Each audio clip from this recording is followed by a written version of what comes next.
சுமூகமாக நடைபெற்றுக் கொண்டிருக்கின்ற இந்த கூட்டத்தை தலைமையேற்று நடைபெற்றுக் கொண்டிருக்கின்ற மாவட்ட செயலாளர் அக்கா வாட்டர் கனிமொழி அவர்கள், புதிதாக பொறுப்பேற்றுள்ள ஒன்றிய நிர்வாகிகள் தம்பி பிரேம்குமார் உள்ளிட்ட ஒன்றிய நிர்வாகிகள், அவர்களை வாழ்த்தி வழிநடத்த வருகின்ற அண்ணன் சூகா விவசாயன், அண்ணன் சொக்கலிங்கம் உள்ளிட்ட அத்தனை பேருக்கும் என்னுடைய பணிவான வணக்கங்களை தெரிவித்துக் கொள்கிறேன். சவாலான ஒரு நேரத்தில் நீங்கள் பொறுப்பேற்றிருக்கிறீர்கள். ஒரு பக்கத்தில் போலி திராவிட சங்கிகளும், இன்னொரு பக்கத்தில் போலி தமிழ் தேசிய சங்கிகளும் நமது தலைமையை குறிவைத்து தொடர்ந்து அவசரங்களை பறிப்போகின்ற இந்த காலகட்டத்தில் இளைஞர்களாக நீங்கள் பொறுப்பேற்றிருப்பது பெரும் நம்பிக்கையை தருகின்றது.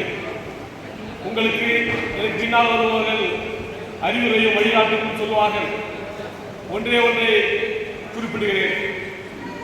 இந்த அரசியலில், விடுதலைக்கான அரசியலில் நாம் பொறுமையுடனும் சகிப்புத்தன்மையுடனும் இருக்க வேண்டும். அதற்கு அடையாளமாகத்தான் இந்த அவையிலே அமர்ந்திருக்கின்ற அண்ணன் சூகாவி அவர்கள் என்னிடத்திலே ஒருமுறை சொல்லும்போது, கிட்டத்தட்ட 2-3 ஆண்டுகள் நான் இந்த கட்சியை சீர்ச்சி கொண்டிருந்தேன் என்று சொன்னார். அப்படிப்பட்ட அவர்தான் நம்மளை எல்லாம் உருவாக்கி இந்த மாவட்டத்தையே வழிநடத்தியவர்.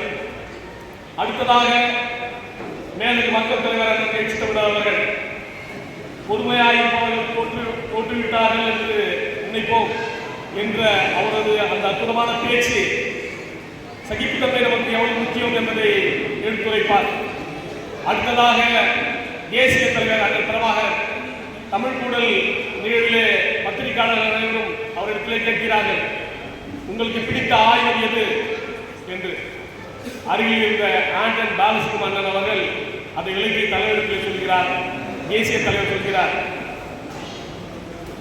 அந்த கேள்வியிலே நிறைய ஆயுதங்களை நீங்கள் பயன்படுத்தியிருப்பீர்கள், புதிய புதிய ஆயுதங்களை பயன்படுத்தியிருப்பீர்கள், உங்களுக்கு பிடித்தமான ஆயுதம் எது என்று கேட்கின்றார்கள் என்று அதை ஒளிபரப்பினார் ஆண்டன் பாலசுப்ரமணியன் அவர்கள்.